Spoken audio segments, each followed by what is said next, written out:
Dah. Baik Bapak Ibu, itu tadi video yang telah kita simak bersama-sama. Jadi dari 5 posisi kontrol tersebut diharapkan kita sebagai guru mampu menjadi posisi manajer agar dapat membuat peserta didik kita menjadi anak yang mandiri, bertanggung jawab, serta memiliki motivasi intrinsik. Materi yang selanjutnya adalah pembentukan keyakinan kelas. Saya rasa Bapak Ibu semua sudah melakukan pembentukan keyakinan kelas. Pembentukan keyakinan kelas ini didasarkan dari dibuat dalam pernyataan positif sedikit saja agar mudah diingat, kemudian sesuai dengan kondisi kelas dan sekolah sehingga mudah diterapkan.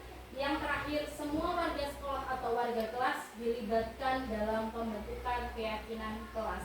Keyakinan kelas ini bisa kita bentuk dari peraturan kelas, kemudian kita rubah menjadi pernyataan universal, kemudian kita cari nilai-nilai kebajikannya, dan pastinya keyakinan kelas ini kita susun bersama dengan murid-murid kita, sehingga nantinya tidak hanya murid kita yang akan meyakini keyakinan kelas tersebut atau yang akan melaksanakan keyakinan kelas tersebut, tetapi kita sebagai guru kelas juga harus ikut menerapkannya. Materi terakhir, segitiga restitusi. Segitiga restitusi ini suatu proses dialog yang dijalankan oleh guru agar dapat menghasilkan murid yang mandiri dan bertanggung jawab. Jadi segitiga restitusi ini adalah 3 langkah yang bisa kita laksanakan untuk menyelesaikan masalah-masalah yang terjadi pada murid-murid kita. Lanjut Pak. Segitiga restitusi tahapannya ada 3. Yang pertama adalah menstabilkan identitas, yang kedua validasi tindakan yang salah, dan yang terakhir menanyakan keyakinan. Yang pertama, menstabilkan identitas. Menstabilkan identitas di sini berdasarkan prinsip pembuat kesalahan adalah bagian dari proses pembelajaran. Jadi saat anak-anak melakukan kesalahan, kita harus menstabilkan identitasnya terlebih dahulu. Bisa menggunakan kata-kata berbuat salah itu wajar. Tidak ada manusia yang sempurna. Ibu atau bapak juga pernah melakukan kesalahan itu. Ibu bapak tidak mau mencari siapa yang salah, tapi ibu bapak akan mencari solusi dari masalah ini. Kamu berhak merasa begitu. Menstabilkan identitas di sini tujuannya agar anak ini merasa tenang terlebih dahulu. Kalau anak sudah tenang, dia akan mengatakan apa adanya, kemudian ia akan merasa diterima oleh kita.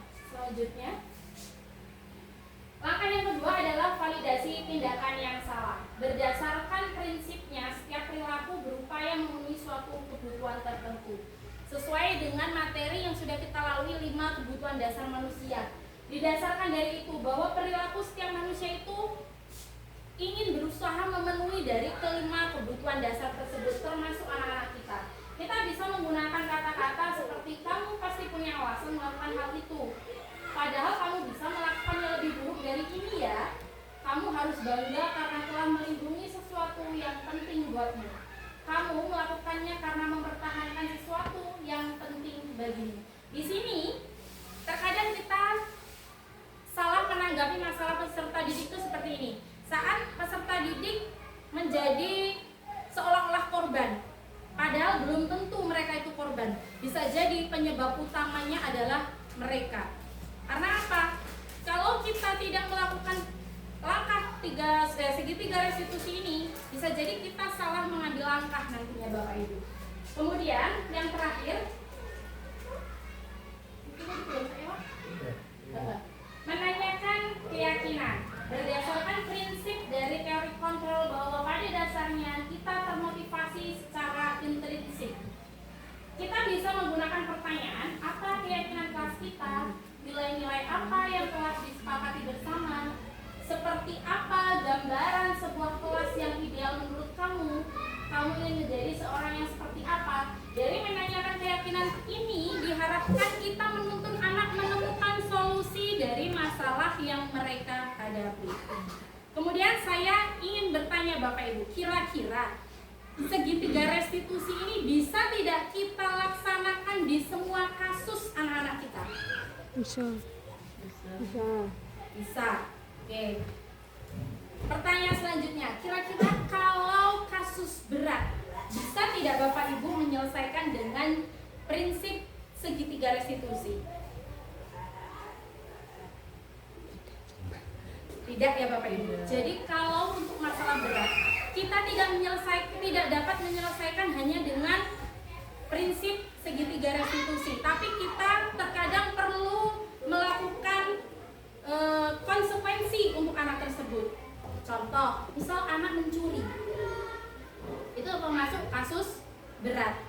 Mencelakai teman sampai cedera, itu juga termasuk kasus berat. Jadi segitiga restitusi ini bisa kita laksanakan, bisa kita lakukan untuk menyelesaikan itu. Tapi tahap selanjutnya tetap harus ada konsekuensi yang harus anak-anak kita terima. Baik, mungkin itu paparan dari saya. Kira-kira ada yang ingin ditanyakan Bapak Ibu? Oke, untuk penerapannya, saya tambahkan sedikit ya Bapak Ibu. Untuk penerapannya, terkadang kita perlu mengontrol diri kita terlebih dahulu sebelum kita melaksanakan segitiga restitusi kepada anak didik kita. Bisa jadi justru kita yang akan terpancing emosi dari kelakuan-kelakuan anak didik kita yang sebenarnya tidak semua dibilang salah. Karena apa? Mereka melakukan hal-hal tersebut bisa jadi mereka ini untuk memenuhi kebutuhan-kebutuhan mereka yang selama ini belum terpenuhi. Mungkin itu paparan dari saya.